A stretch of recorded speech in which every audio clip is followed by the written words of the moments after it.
అందరికీ నమస్కారం. Epic story లైన్స్‌కు స్వాగతం. చందమామ కథలు. ముందు చెప్పుకున్న జిత్తులు మారి నక్కబావ కథకు కంటిన్యూషన్ అండి. నక్కబావ నెత్తురుగడ్డలో ఇరుక్కుపోయిందని చెప్పాను కదా! పాపం అలాగే 2 పగళ్ళు 2 రాత్రులు కదలకుండా మెదలకుండా ఉండిపోయింది. గాయాలు నాక్కోడానికైనా మెద కదిలించలేదు. ఎందుకంటే మెడ జూలు నిండా నెత్తురు గడ్డకట్టుకుపోయింది. మంగలి వాడిని ఎన్ని తిట్టిందో చెప్పలేం. మంగలిని ఎలా వంచాలా అని ఎత్తుల మీద ఎత్తులు వేసి ఉండిపోయింది. మూడో నాడు పెద్ద వానజల్లు పడింది. ఆ వానకు నెత్తురంతా తడిసి నక్క కదలడానికి వీలైంది. కానీ 3 రోజులు అలాగే కూర్చొని ఉండడం వల్ల నరాలు పట్టుకుపోయి 4 కాళ్ళ మీద నిలబడలేకపోయింది. కాసేపటికి ఎలాగో నిలదొక్కుకొని దగ్గరలో ఉన్న చెట్లలోకి పోయి ఏవో ఆకులు మేసింది. దానికి మందు మీకు తెలుసునా? జంతువులకు జబ్బు చేస్తే అడవిలో ఆకులు మేస్తవి. సరే, నక్కబావ మందు తిన్నది బాగానే ఉంది. కానీ దానికి తిండి ఎట్లా? అదీగాక 3 రోజుల నుంచి కటిక ఉపవాసమాయె. పోయి కోడి పిల్లల్ని బాతు పిల్లల్ని వేటాడడానికైనా నా ఒంట్లో ఓపిక లేదాయె. ఎట్లాగా అని ఆలోచిస్తుంది ఆ చెట్టు క్రింద. దానికి మంగళవాడి ఆవు జ్ఞాపకం వచ్చింది. దగ్గరలోనే ఉంది వాని ఇల్లు. దాన్ని ఎట్లాగైనా చంపేస్తే హాయిగా 10 రోజులు తినొచ్చు. ఇట్లా ఆలోచిస్తూ ఉండగా ఆ దోవన తోడేళ్ల దంపతులు వచ్చినాయి. నక్కకు ఒక ఉపాయం తట్టింది. మగ తోడేల్ని పిలిచి, ఇదిగో తోడేళ్ళు మామా, మీకు ఆవి దొరికితే చంపుతారా అని అడిగింది. ఓ అన్నవి ఆ తోడేళ్ళు. అయితే మీరు ఇక్కడికే ఉండండి అని చెప్పి నక్కబావ మెల్లిగా మంగళవాడి కొట్టంలోకి పోయింది. అప్పటికి బాగా చీకటి పడింది.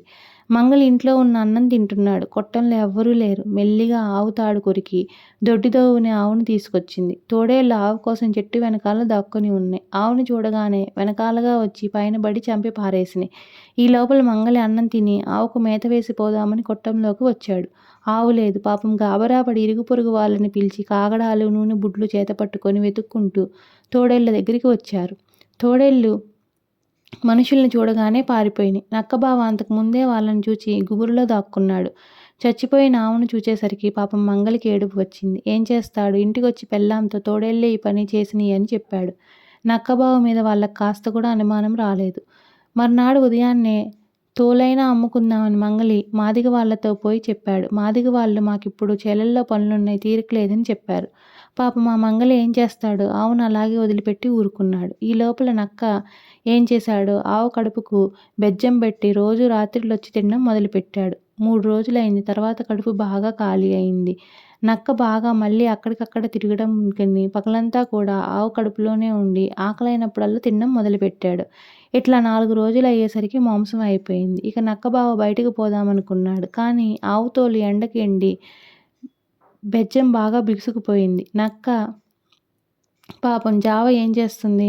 కొరికి బయటికి రావాలని చూసింది. కానీ దాని తరం కాలేదు. అయ్యో, మళ్ళీ దీంట్లో చిక్కుకున్నానా? ఏమిటిరా దేవుడా అని విచారించింది నక్కబావ. ఏమి లాభం? ఇప్పుడెన్ని అనుకున్నా ఇలా ఇంకో 2 రోజులు గడిచినాయి. ఒక రోజున మాదిగ వాళ్ళతోని వస్తూ ఎండుకుపోయిన ఆవును చూసి దీన్ని ఇంటికి లాక్కుపోయి తోలు వలుచుకుంటే బాగుంటుందనుకున్నారు.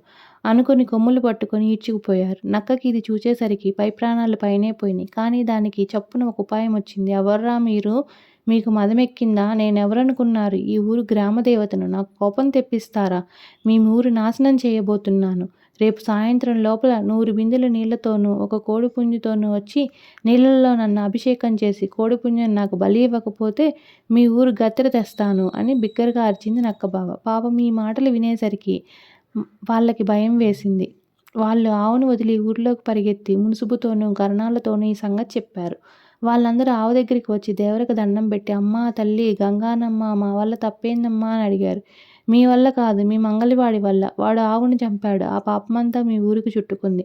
మీరు పోయి వాడిని వాడి పెళ్ళాన్ని పంపి ఇందాక నేను చెప్పిన పూజలు చేయించండి. మీ జోలికి రాను. లేకపోతే మీ ఊరు సర్వనాశనం చేస్తాను అన్నది నక్కబావ. అక్కడ మునుసుబు, కరణం, ఊళ్ళో వాళ్ళంతా మంగలి ఇంటికి పోయి ఇదంతా నీ తప్పేనట. ఈ పూజ ఖర్చంతా నువ్వే పెట్టుకోవాలి అని చెప్పారు. పాపం మంగలి ఏం చేస్తాడు? 100 బిందెల నీళ్లు, పళ్ళు, పత్రి, పెద్ద కోడి పుంజు తీసుకొని తప్పెట్లు, తాళాలు, గణచార్లతో పూజ చేయడానికి మొగుడు పెళ్ళాలు ఆవు దగ్గరికి వచ్చారు. కోడిని కాళ్ళు పెట్టి ఆవు ముందు పడేసి 100 బిందెల నీళ్లు ఆవు మీద పోసి మంగలివాడి పెళ్ళాం ఆవు ముందు ప్రాణాచారం పడ్డారు. అప్పటికి ఆవు తోలు బాగా మెత్తబడింది. కంత మళ్ళీ పెద్దదయింది.